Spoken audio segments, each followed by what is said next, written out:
Hello students, welcome to JE classes Meerut परिवार। मैं हूं मोनिका पाल और बच्चों आज मैं आपको एक नया सब्जेक्ट जो कि है डिजिटल इलेक्ट्रॉनिक्स वो पढ़ाने वाली हूं।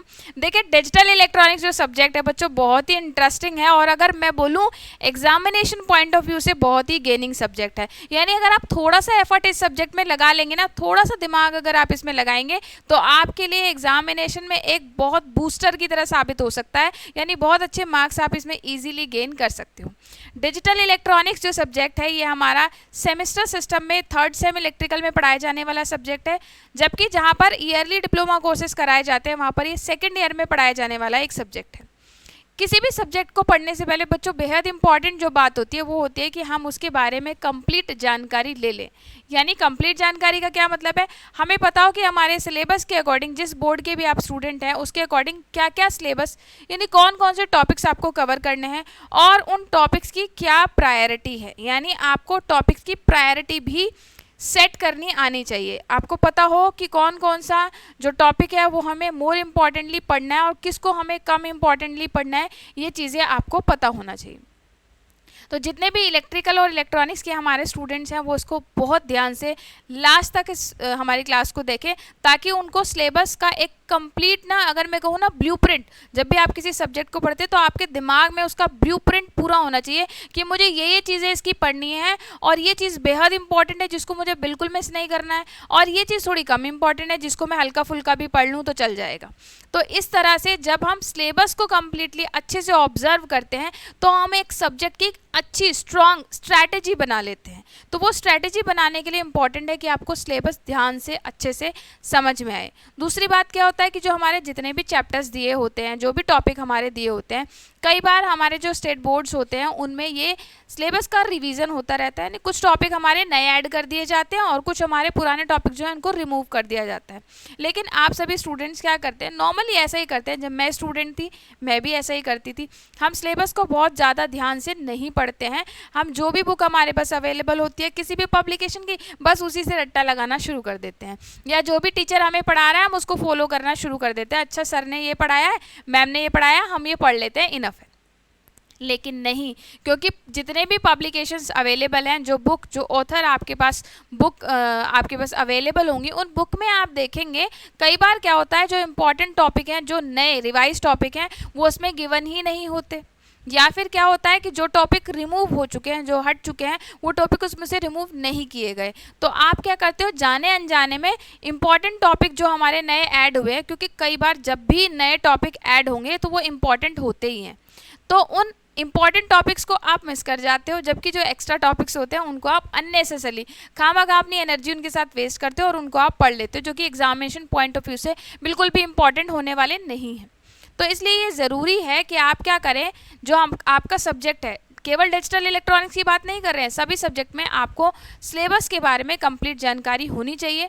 साथ साथ आपको ये भी पता हो कि किस चैप्टर का या किस टॉपिक का कितना वेटेज है। यानी प्रीवियस एग्जामिनेशन में जो हमारे क्वेश्चंस आए हैं उस चैप्टर से या टॉपिक से वो कितना वेटेज रखते हैं, ताकि आप एग्जामिनेशन में टॉपिक्स की प्रायोरिटी को सेट कर सके। यानी आपको पता हो ये बहुत इंपॉर्टेंट चैप्टर है, इसको पहले पढ़ना है, ये कम इंपॉर्टेंट है, इसको बाद में भी पढ़ लूँगा तो चल जाएगा।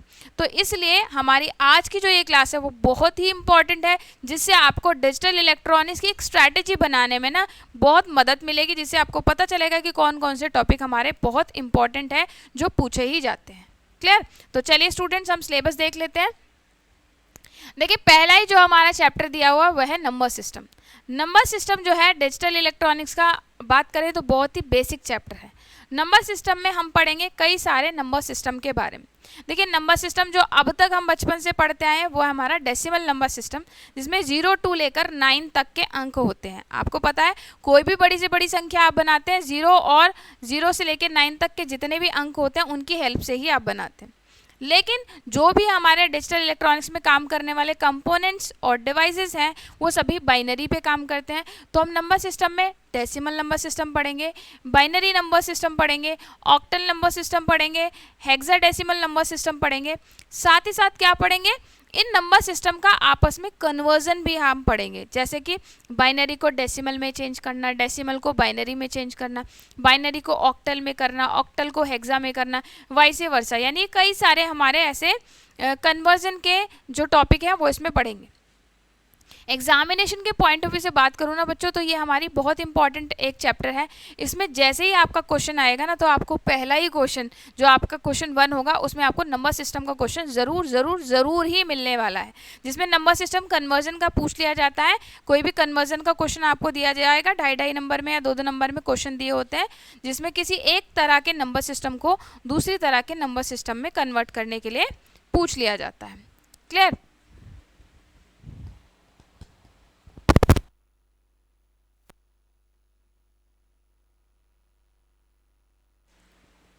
उसके बाद दूसरा जो हमारा चैप्टर है वो है गेट्स का। गेट्स, या इसको हम लॉजिक गेट्स भी लिखा होता है। तो लॉजिक गेट्स क्या है, लॉजिक गेट्स क्या होते हैं, कितने प्रकार के लॉजिक गेट होते हैं, इनका क्या रोल प्ले है, क्या इनकी वर्किंग है, किस तरीके से ये फंक्शन करते हैं, सिम्बल्स, इनकी ट्रुथ टेबल, ये सारी चीज़ें हम पढ़ेंगे। तो लॉजिक गेट्स का जो क्लासिफिकेशन है बेसिकली वो 3 तरह से किया गया है। पहला किया गया है बेसिक गेट्स, यानी ऐसे गेट्स जो बेसिक कैटेगरी में आते हैं वो हमारे बेसिक गेट्स आते हैं। उसके बाद दूसरी कैटेगरी जो आती है वो आती है यूनिवर्सल गेट्स की, यानी सार्वत्रिक गेट्स जो होते हैं। तीसरी कैटेगरी आती है हमारी स्पेशल पर्पस गेट की, यानी विशेष उद्देश्य गेट्स। तो इसमें कुल अगर हम कुल मिला के देखें ना, तो हमें सारे के सारे कौन कौन से गेट पढ़ने हैं, एंड गेट पढ़ेंगे, और गेट पढ़ेंगे, नॉट गेट पढ़ेंगे, फिर हम नैंड पढ़ेंगे, नॉर पढ़ेंगे, एक्सॉर पढ़ेंगे, एक्सनोर पढ़ेंगे। कुल मिला के हमें ये सारे 7 टाइप के जो गेट्स हैं वो इसके अंदर हम पढ़ेंगे, किस तरीके से ये काम करते हैं, क्या इनका फंक्शन है, इनका लॉजिक एक्सप्रेशन क्या होता है, इनको सिंबल के रूप में कैसे रिप्रेजेंट करते हैं, किस तरीके से इनमें आउटपुट मिलती है। ये सारी की सारी जो कंप्लीट जानकारी हमारी लॉजिक गेट से संबंधित है वो हम इस चैप्टर 2 में पढ़ने वाले हैं। तो इसमें भी लॉजिक गेट से रिलेटेड भी काफ़ी क्वेश्चन आपके पूछ लिए जाते हैं। जैसे ये पूछ लिया जाता है कि नैंड गेट क्या होता है, इसको समझाइए, या फिर कई बार ये पूछ लिया गया सार्वत्रिक गेट्स या यूनिवर्सल गेट्स कौन कौन से होते हैं, इनकी कार्यविधि समझाइए। यानी यूनिवर्सल गेट्स मतलब नैंड और नॉर दोनों पूछ लिए गए। 5 नंबर के क्वेश्चन में आपको उसका ट्रुथ टेबल, एक्सप्रेशन, सिंबल, ये सारी चीज़ बनानी है। इजी क्वेश्चन है, इजी टॉपिक है, आपके लिए बहुत गेनिंग भी ये रहेगा। साथ साथ इसमें एक और क्वेश्चन बन जाता है कि क्या होता है जो यूनिवर्सल गेट्स होते हैं हमारे सार्वत्रिक गेट्स, इनकी हेल्प से हम बाकी गेट्स का निर्माण भी कर सकते हैं। तो एक क्वेश्चन आ जाता है कि नैंड की सहायता से एंड गेट बनाकर दिखाइए, नैंड की सहायता से और गेट बना के दिखाइए, या नॉर की सहायता से एंड गेट बनाइए, नॉर की सहायता से नॉट गेट बनाइए। इस तरह के क्वेश्चन भी इस चैप्टर से आ जाते हैं। तो कुल मिला के 2 इंपॉर्टेंट क्वेश्चन इस चैप्टर से भी हमारे बन सकते हैं। अगला चैप्टर हमारा है बूलियन अलजेब्रा या बूलियन बीजगणित। देखिए शब्द आ गया बीजगणित या अलजेब्रा। आप सभी ने 10th 12th में अलजेब्रा जरूर सुना होगा मैथ्स में, जिसमें अलजेब्रा से मतलब क्या है, मैथमेटिकल फंक्शन की बात हो रही है। लेकिन यहाँ दिया है बूलियन अलजेब्रा। देखिए जितना भी हमारी डिजिटल इलेक्ट्रॉनिक्स में जो भी प्रोसेसिंग होती है वो सब बाइनरी अंकों पर होती है। यानी क्या होता है, डेटा कैसा होता है, बाइनरी रूप में होता है। इस बाइनरी डेटा पर कई सारे ऑपरेशंस हम परफॉर्म कराते हैं, जैसे कि एडिशन, सब्ट्रैक्शन, मल्टीप्लिकेशन, डिवीज़न, और लॉजिक गेट्स के जो फंक्शन है वो भी परफॉर्म कराते हैं, यानी एंडिंग, ऑरिंग, एक्सॉरिंग, नॉरिंग, नैंडिंग, ये सब भी हम परफॉर्म कराते हैं, इन्वर्जन भी कराते हैं। तो कुल मिला के बाइनरी डेटा पर हम बहुत सारे ऑपरेशंस परफॉर्म कराते हैं जो कि मैथमेटिकल या लॉजिकल हो सकते हैं। लेकिन जब भी हम किसी पर कोई ऑपरेशन या फंक्शन परफॉर्म करते हैं तो उनके कुछ सेट ऑफ रूल्स होते हैं। ये सेट ऑफ रूल्स सारे के सारे हम पढ़ेंगे बूलियन अलजेब्रा में। यानी बूलियन बीजगणित जितने भी हम बाइनरी डेटा पे ऑपरेशन परफॉर्म कराते हैं उससे संबंधित नियमों को बताती है। यानी एंड, और, not, addition, subtraction, multiplication, division, इनसे संबंधित जितने भी नियम हैं वो हम बूलियन बीजगणित में पढ़ेंगे। इसके अलावा बूलियन बीजगणित में कुछ इंपॉर्टेंट थ्योरम भी है। ये थ्योरम डायरेक्टली क्वेश्चन में पूछ ली जाती है, जैसे कि इसमें हमारी इंपॉर्टेंट थ्योरम है डी मॉर्गन थ्योरम। तो डी मॉर्गन थ्योरम का सीधे सीधे क्वेश्चन भी पूछ लिया जाता है कि डी मॉर्गन थ्योरम क्या है, इसको समझाइए, या डी मॉर्गन थ्योरम के लिए व्यंजक लिखिए, सूत्र लिखिए, इस तरीके का क्वेश्चन आ जाता है। तो इसमें दूसरा टॉपिक हमारा डी मॉर्गन थ्योरम है।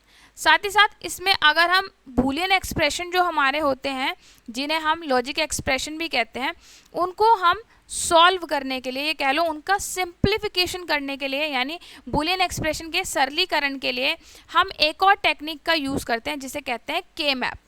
के मैप का पूरा नाम होता है कार्नोट मैप। बहुत बहुत ही इम्पॉर्टेंट टॉपिक है ये, इसका क्वेश्चन ज़रूर आपको मिलेगा एग्जाम में।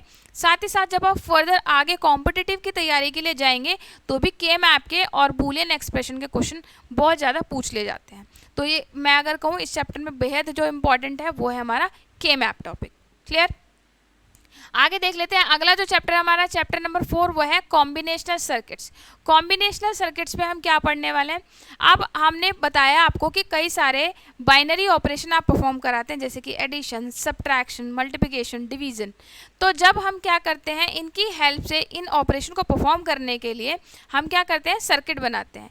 तो इन कॉम्बिनेशनल सर्किट में हम पढ़ेंगे हमारा एडर, सब्ट्रैक्टर, ये सारी चीज़ें हम पढ़ेंगे, एनकोडर, डिकोडर, इस तरह के जो डिफरेंट सर्किट्स हैं वो इसमें पढ़ेंगे।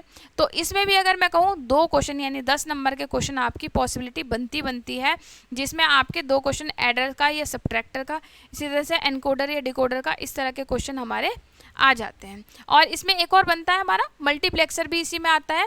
मल्टीप्लेक्सर और डीमल्टीप्लेक्सर क्या होते हैं? तो ये 6 टॉपिक जो है ना हमारे adder, subtractor, encoder, decoder, multiplexer और डीमल्टीप्लेक्सर, ये 6 टॉपिक है और 6 के 6 ही इंपॉर्टेंट है। यानी अगर अब तक जितने चैप्टर मैंने आपको समझाए हैं ना, इन चैप्टर में मैं बात करूं तो कॉम्बिनेशनल सर्किट बहुत बहुत बहुत ही ज़्यादा इंपॉर्टेंट चैप्टर है, जिसमें आपको ये 6 के 6 टॉपिक बिल्कुल इंपॉर्टेंट है और इनमें से कम 2 या 3 आपको टॉपिक मिलेंगे ही मिलेंगे, यानी 10 से 15 नंबर का इसमें से भी आ जाता है एग्जाम में। क्लियर? अगला जो हमारा चैप्टर है वो है फ्लिप फ्लॉप। देखिए फ्लिप फ्लॉप क्या होते हैं? जितने भी हमने लॉजिक गेट्स पढ़े, इन लॉजिक गेट की हेल्प से हम किसका निर्माण करते हैं? फ्लिप फ्लॉप सर्किट का निर्माण करते हैं। ये flip flop circuit digital electronics के फील्ड में बहुत ही इंपॉर्टेंट रोल प्ले करते हैं। क्यों? क्योंकि फ्लिप फ्लॉप जो हमारे होते हैं ये मेमोरी एलिमेंट की तरह काम करते हैं। मेमोरी एलिमेंट की तरह मतलब एक फ्लिप फ्लॉप एक बिट के डेटा को स्टोर कर सकता है। यानी जब आपको मेमोरी कोई बनानी हो तो फ्लिप फ्लॉप की सहायता से हम बनाते हैं। यानी एक मेमोरी एलिमेंट जो होता है उसकी बेसिक इकाई जो है वो है फ्लिप फ्लॉप। तो हम ये पढ़ेंगे कि फ्लिप फ्लॉप कैसे काम करते हैं, कितने प्रकार के फ्लिप फ्लॉप होते हैं। इसमें कुछ इंपॉर्टेंट जो फ्लिप फ्लॉप है वो हमारे जैसे कि RS flip flop, JK flip flop, T flip flop, D flip flop, ये 4 तरह के हमारे फ्लिप फ्लॉप हैं जिनके हम बहुत सारे सर्किट आगे पढ़ेंगे, इनकी ट्रुथ टेबल इसमें पढ़ेंगे। फ्लिप फ्लॉप से रिलेटेड भी क्वेश्चन अगर मैं बात करूं तो JK फ्लिप फ्लॉप बहुत इंपॉर्टेंट है, जो पूछ लिया जाता है काफ़ी बार एग्जाम में। इसके अलावा हमारा बेसिक जो फ्लिप फ्लॉप का वर्जन है वो है RS यानी रीसेट और सेट फ्लिप फ्लॉप। उसके बाद उनका एडवांसमेंट होते होते D flip flop, T flip flop, फिर JK फ्लिप फ्लॉप, इस तरीके से फ्लिप फ्लॉप आपस में एक दूसरे से रिलेटेबल है। यानी अगर आपको RS फ्लिप फ्लॉप समझ में आ रहा है तो बाकी के सारे फ्लिप फ्लॉप भी आपको आसानी से समझ में आ जाएंगे। तो मोस्टली जो हम फ्लिप फ्लॉप यूज़ करते हैं वो JK फ्लिप फ्लॉप का यूज़ ज़्यादा करते हैं प्रैक्टिकल सर्किट्स में, इसलिए हमारा JK फ्लिप फ्लॉप का क्वेश्चन बहुत पूछ लिया जाता है। ठीक है, अगला चैप्टर अपना देख लेते हैं। हमारा क्या है? चैप्टर नंबर 6 है हमारा introduction to shift registers and counters. देखिए शिफ्ट रजिस्टर्स और काउंटर्स क्या होते हैं? कई बार हमें डेटा को शिफ्ट करने की ज़रूरत होती है, यानी बिट बाय बिट, 1 बाय 1 हम बिट को शिफ्ट करते हैं, लेफ़्ट राइट किसी तरह से बिट को शिफ्ट करते हैं। ठीक है, ताकि डेटा आगे ट्रांसफ़र हो सके।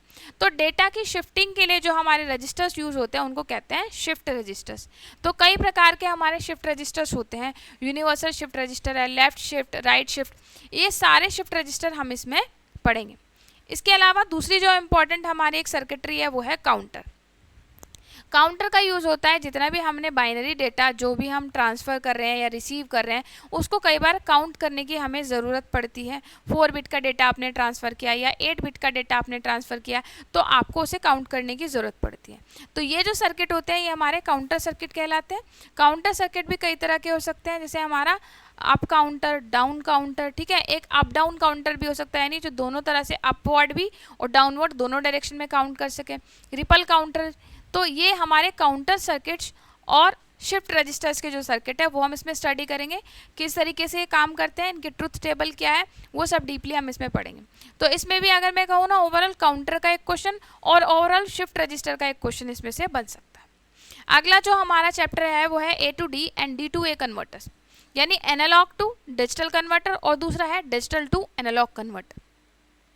डिजिटल इलेक्ट्रॉनिक्स के फील्ड में जो भी हम नॉर्मली इनपुट प्रोवाइड कराते हैं सर्किट्स को वो हमारी एनालॉग नेचर की होती है।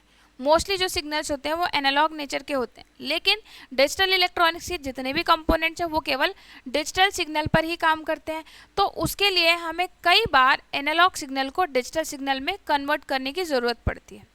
इसके बाद जो हमें आउटपुट मिलती है डिजिटल आउटपुट, उसको वापस से उसके ओरिजिनल फॉर्म में यानी उसका जो वास्तविक रूप है उसमें फिर से बदलने के लिए हमें D2A कन्वर्टर यानी डिजिटल टू एनालॉग कन्वर्टर की ज़रूरत पड़ती है। यानी डिजिटल इलेक्ट्रॉनिक्स के फील्ड में A to D तथा D2A कन्वर्टर का अपना एक विशेष योगदान होता है। तो एनालॉग टू डिजिटल कन्वर्टर और डिजिटल टू एनालॉग कन्वर्टर इस चैप्टर में हम पढ़ेंगे। तो इसमें से भी एक ही क्वेश्चन बनता है, या तो एनालॉग टू डिजिटल कन्वर्टर पूछ लिया जाएगा या डिजिटल टू एनालॉग कन्वर्टर। तो 5 नंबर का एक क्वेश्चन इस चैप्टर से भी हमारा बन सकता है। लास्ट जो हमारा चैप्टर है इंपॉर्टेंट चैप्टर है, छोटा सा चैप्टर है और इजी चैप्टर है बहुत ज़्यादा, तो इसे आप बहुत आसानी से ना इसमें नंबर गेन कर सकते हो। चैप्टर नंबर 8 हमारा है सेमीकंडक्टर मेमोरीज यानी अर्धचालक मेमोरीज। सेमीकंडक्टर मेमोरीज जो हैं, जैसे जैसे इलेक्ट्रॉनिक्स बूम पे आता चला गया, सेमीकंडक्टर मेमोरीज का जो यूज़ है बहुत ज़्यादा पॉपुलर हो गया। आप सभी भी मोबाइल में, कंप्यूटर में, सब जगह सेमीकंडक्टर मेमोरीज का यूज़ करते हैं। सेमीकंडक्टर मेमोरी जो होती है, आप उसमें बहुत छोटी सी चिप पे बहुत सारे डेटा को एक साथ स्टोर कर सकते हो, यानी इनका स्टोरेज कैपेसिटी बहुत बहुत ज़्यादा होता है। तो इसलिए नाउअडेज सेमीकंडक्टर मेमोरी जो है बहुत ज़्यादा यूज़ में आ गई है।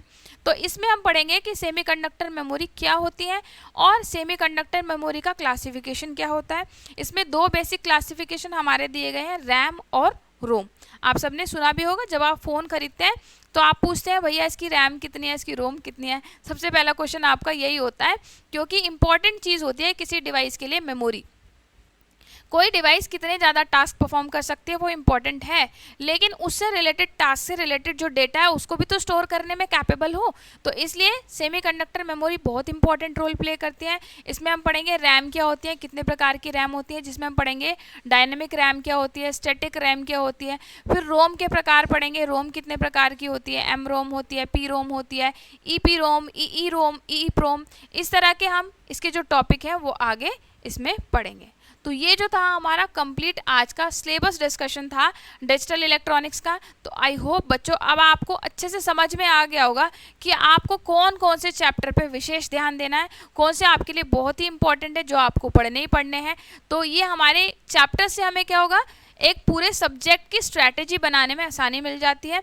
तो आई होप आपको सारे जो चैप्टर्स हैं और उनका वेटेज है बहुत अच्छे से समझ में आ गया होगा। जल्दी हम आपकी क्लास स्टार्ट करेंगे और आपके लिए जो हमारा चैप्टर 1 है या यूनिट 1 है उसको स्टार्ट करेंगे। और पहला लेक्चर बेहद ही इंपॉर्टेंट होने वाला है, उस लेक्चर को बिल्कुल भी आपको मिस नहीं करना है, क्योंकि चैप्टर 1 जब हम स्टार्ट करते हैं या जब भी हम कोई पहला चैप्टर या बेसिक क्लास जब स्टार्ट करते हैं तो उसमें बहुत सारे फाउंडेशनल कॉन्सेप्ट और बेसिक कॉन्सेप्ट डिस्कस हो जाते हैं, तो उनको आपको बिल्कुल भी मिस नहीं करना है। तो चलिए स्टूडेंट्स, अगली क्लास में आपसे जल्दी मिलेंगे। Thank you so much. जय हिंद, जय भारत।